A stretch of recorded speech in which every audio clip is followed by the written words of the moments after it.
Tanjung Pandan, Belitung. Wakil Menteri Kebudayaan Republik Indonesia, Giring Ganesa meminta agar narasi Museum Maritim Belitung diperkuat sehingga dapat memberikan informasi yang lebih lengkap dan luas kepada para pengunjung. Narasinya akan kami perbaiki, karena kalau museum tanpa narasi yang kuat pasti hanya begitu saja, katanya usai melakukan kunjungan kerja di Museum Maritim Belitung, Sijuk, Jumat.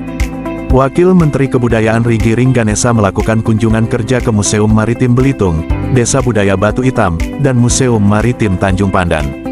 Kunjungan kerja ini dilakukan guna menindaklanjuti kunjungan Menteri Kebudayaan Republik Indonesia Fadly Zon beberapa waktu lalu. Menurut dia, narasi Museum Maritim Belitung yang kuat akan menginspirasi para siswa, mahasiswa, maupun turis yang berkunjung ke museum tersebut. Sehingga mereka balik lagi.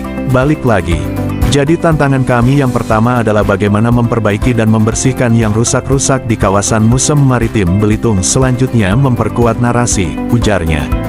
Disampaikan, Museum Maritim Belitung memiliki area yang cukup luas mencapai 8,7 hektare, kemudian memiliki pantai serta bangunan pendopo yang bisa dijadikan pusat kebudayaan bagi anak-anak muda dan kreatif setempat.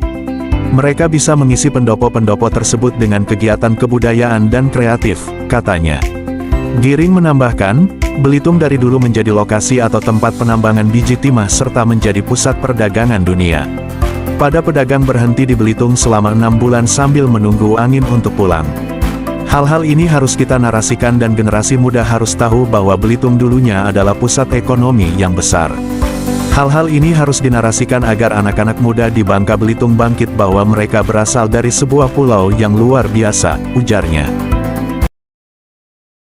Museum Maritim, kemudian ke Batu Hitam dan juga di Museum Tanjung Pandan ini mungkin pesannya sampai apa?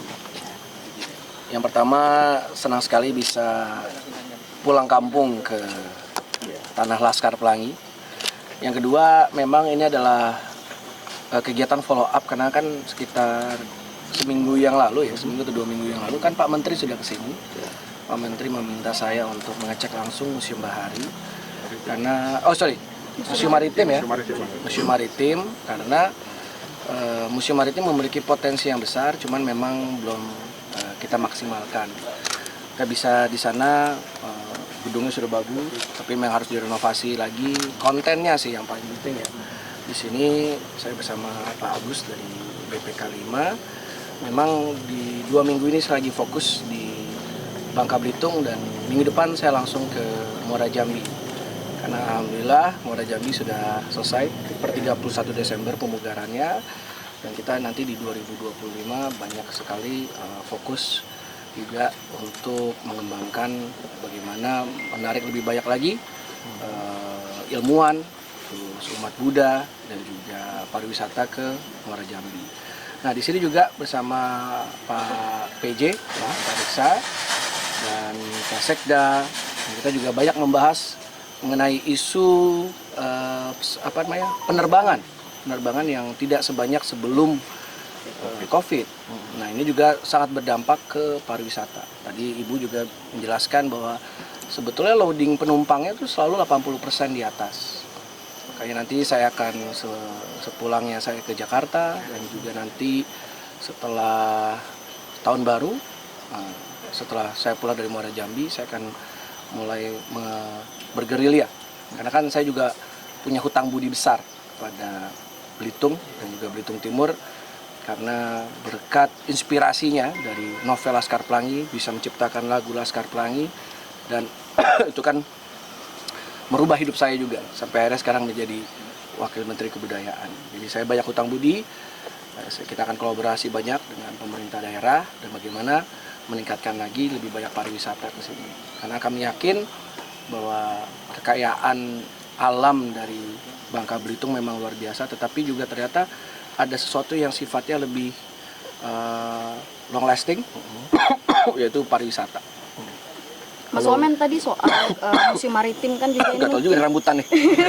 Gimana? Enggak, udah Bu, aman. soal museum maritim ini kan juga mungkin belum banyak terbuka untuk umum ya. Ini mungkin ada rencana apa nih? Apakah ada pengembangan atau langkah lebih lanjut nih untuk museum maritim yang ada di Belitung?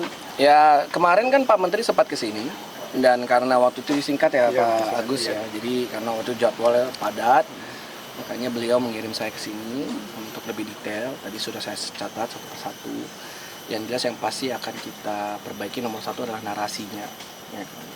Karena sebuah museum tanpa narasi yang kuat ya pasti hanya ya cuman gitu aja gitu kan. Tapi kan tujuan kita adalah begitu ada murid-murid, mahasiswa, terus habis itu turis datang ke museum tersebut langsung terinspirasi, ingin balik lagi, belajar lagi. Jadi tantangan terbesar kita nomor satu adalah bagaimana kita mulai membersihkan, memperbaiki hal yang rusak-rusak. Yang kedua adalah narasi. Itu luas loh, 4,7 hektar ya Pak ya? 8,7 hektar. Terus ada pantainya, terus ada kayak pendopoknya, di mana di sana bisa kita jadikan pusat kebudayaan. Jadi anak muda, anak kreatif, kita buka 24 jam lah ya, cuma kita buka agar mereka bisa mengisi pendopo tersebut dengan kegiatan-kegiatan kebudayaan dan kegiatan kreatif. Nah, jadi yang paling pertama, dua hal pertama yang akan kita kerjakan begitu saya sampai Jakarta adalah tentang ya memperbaiki yang harus diperbaiki. Kedua, memberikan narasi yang kuat. Karena kita tahu sendiri bahwa Pulau Belitung sendiri dari dulu sudah menjadi tempat penambangan timah ya Pak Agus ya. Kedua, tempat perdagangan di mana semuanya berhenti di sini, berdagang selama 6 bulan menunggu angin pulang ya kan. Nah, hal-hal tersebut kan yang harus kita narasikan. Generasi muda harus tahu itu bahwa di Belitung itu dulu sebagai salah satu pusat ekonomi yang besar. Nah, ini kan bisa membuat semangat lagi anak-anak muda di Bangka Belitung untuk bangkit bahwa mereka berasal dari sebuah pulau yang luar biasa. Nah, itu tugas kami di Kementerian Kebudayaan. Pak Wamen, kalau habis ninjau koleksi Museum Tanjung Pandan tadi mungkin. Oh, itu juga bagus banget ya. Museumnya juga menurut saya Satu pertanyaan Pak. Jadi Bapak wartawan tuh? titipan dari penggiat seni nih Pak. Iya. Jadi sebagai seorang komposer lagu Laskar Pelangi, Pak, Yes. sejauh mana Pak ikatan batin Bapak terhadap pulau ini Pak? Wah, saya tiap hari nyanyi lagu Laskar Pelangi ya Pak. Ya, kan, bahkan lagi di Magelang saja waktu lagi retreat bersama Kabinet Merah Putih, secara dadakan saya diminta nyanyi lagu Laskar Pelangi di depan Pak Luhut, Ibu Sri Mulyani, di depan Pak Wiranto. Itu pengalaman yang nggak akan saya lupakan seumur hidup saya. Yang kedua saya. Jadi, kok kedua Bapak? Yang tidak dilupakan. Oh iya, Bapak sangat tidak terlupakan memang Pak. Jadi memang lagu tersebut saya buat ketika saya belum pernah ke sini. Ketika saya baca novel. Jadi mulai dari kata-katanya, tulisannya dari Andrea Hirata menginspirasi saya. Terus akhirnya saya bisa membuat lagu itu. Tapi begitu bikin video klip yang pertama kali ke sini, memang belum ada pariwisatanya, belum seluar biasa ini gitu. Saya masih ingat sekali, ya masih nginep di rumah warga, ya kan. Jadi itu nggak akan saya lupakan seumur hidup saya. Dan ketika lagu itu menjadi lagu terbaik di tahunnya, itu juga meningkatkan rezeki saya, meningkatkan bukan ketenaran gitu, cuman bagi saya adalah Value. Nilai bahwa ternyata bisa memiliki sebuah lagu yang menginspirasi sepanjang masa. Jadi value-nya gini Pak, setiap kunjungan pariwisata mereka selalu menutup perjumpaan mereka dengan lagu. Alhamdulillah. Terima kasih Pak. Tidak hanya itu aja Pak, kayak di seluruh Indonesia alhamdulillah. Pak. Amin, Juga amin, Pak. jadi Terima kasih, Pak. soundtrack hidup buat Iya. begitu banyak orang Pak. Terima kasih, Pak. Saya terima kasih Pak pertanyaannya. Pak, melihat perkembangannya Belitung sekarang nih gimana setelah Iya, Laskar banyak Pelangi? tantangan ya. Iya. Menurut saya kemarin pariwisatanya sudah oke, ada beberapa hotel-hotel luar biasa sudah oke. Cuma setelah COVID ini saya banyak masukan juga ya, bahwa penerbangan yang kurang itu sih. Padahal kalau kita lihat secara strategis ini sangat dekat dengan Jakarta. 5 menit. 30 menit sampai 45 menit. Ya kan? Habis itu secara nilai ekonomi juga sangat menurut saya juga orang-orang bisa spend a lot di sini kan. Harganya yang terjangkau, makanannya juga enak sekali.